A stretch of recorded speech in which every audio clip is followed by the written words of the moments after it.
Yeah, so in this video, I am going to explain some basics of integration which is required in your chapter AC circuits in physics.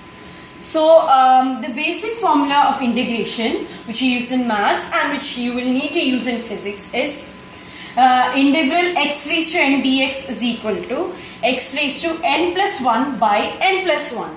Okay, so this is one of the basic formulas that you can use in many of the numericals where integration comes.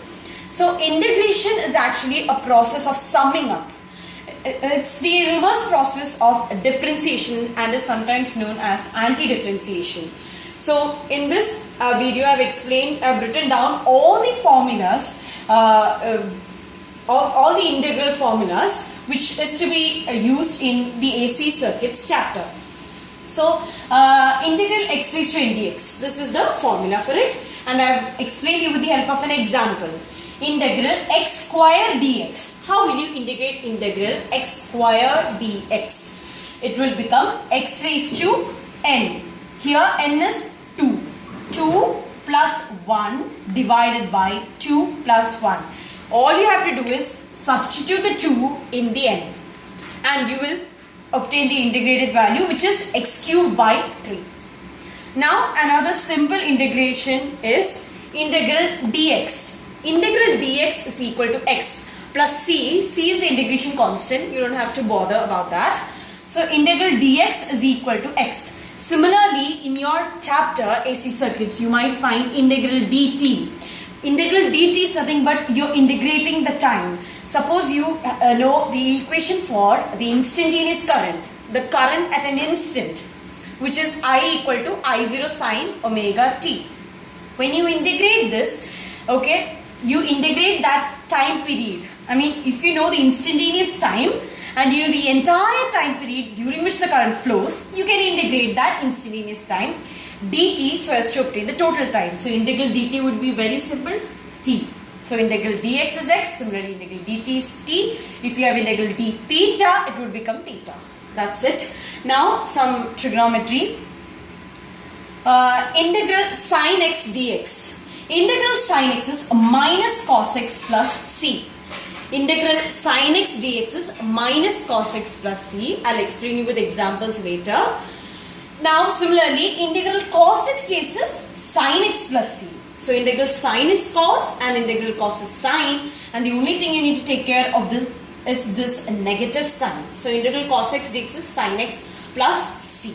These are the two important formulas which should be coming over and over in the chapter, because we express the current, the instantaneous current and the instantaneous voltage. In AC, the instantaneous alternating current and the instantaneous alternating voltage are always expressed in terms of sine functions or in terms of cos functions, because these are periodic functions, and the AC currents and AC voltages are also examples of periodic, they vary periodically. So we express them also in terms of sine and cos, as a result of which these two are repeatedly seen in most of the derivations. So these are those two formulas. Now there are two other trigonometric formulas which you will need to use in some of the derivations, like in between you might come across this. Suppose you need to integrate sine square theta. Like here you're integrating sine x. Suppose you need to integrate sine square x.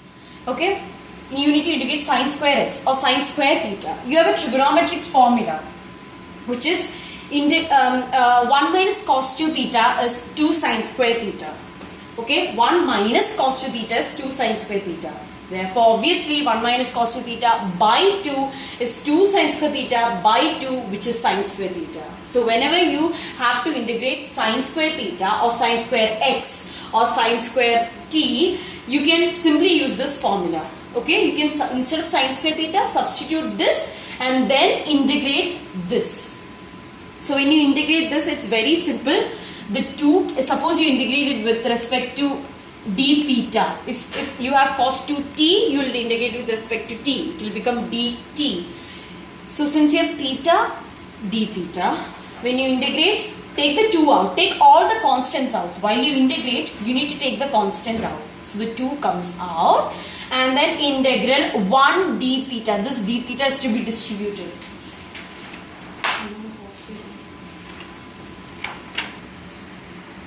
Yeah, so I've just explained you. I told you if you have sine square x or sine square theta, you need to substitute this trigonometric equation and then integrate. Why? Because I'll show you how to do that integration. Okay, so see, you can see 1 minus cos 2 theta by 2. I told you the constant is to be taken out. So I've taken out the constant. Integral 1 minus cos 2 theta d theta. This d theta has to be distributed to the 1 and the cos 2 theta. So you can put it under square bracket. Integral 1 d theta minus integral cos 2 theta d theta. So the integration has been distributed to the 1 and to the cos 2 theta. And I told you integral 1 d theta or integral d theta is d theta. See, integral dx is x. Integral 1, it doesn't make a difference. So integral 1 dx, integral 1 dt, integral 1 d theta, everything's theta. So that's done. The next is integral cos 2 theta. And I already explained integral cos is sine. Therefore, sine 2 theta by 2. I'll come to this 2 in the next part. So this is how that is done. That part. Next, there's one more formula which you might come across while you do the derivations. That is sine 2 theta is 2 sine theta cos theta.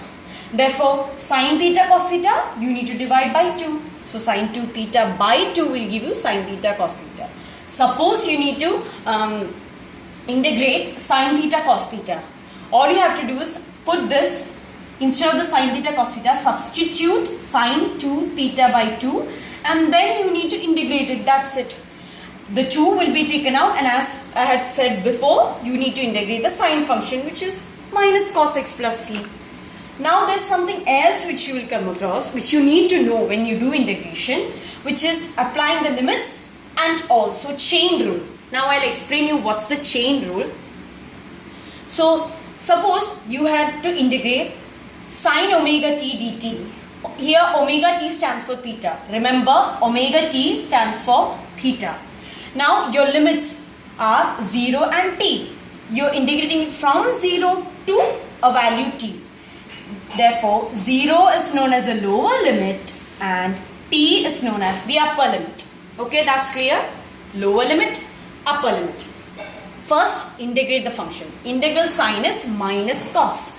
So, minus cos theta, obviously it's omega t here. So, minus cos omega t. Now, you need to listen.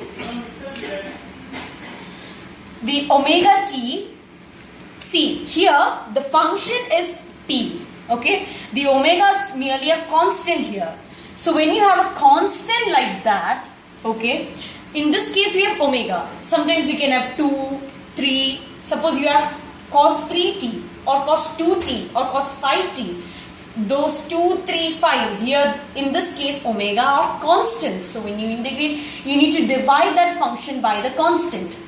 Suppose you have cos 2 omega t, then that 2 omega is a constant and it would become minus cos 2 omega t by 2 omega. Here I only have omega as a constant, so I divided by omega. If you have minus cos 3 omega t, then it would become divided by 3 omega. So whatever that constant you have, you need to divide it here. Okay, this is the chain rule in integration. Now applying the limits. So as I told you, after integration, immediately take the constant out. I've just integrated it here. So now the omega, in most of the derivations, the omega, it is a particular value. So it's a constant. You can take it out. And the negative sign as well. So negative 1 by omega is out now.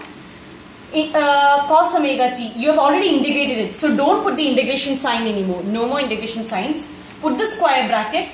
Now the only thing left is to apply the limits 0 to t. Now how will you apply the limit?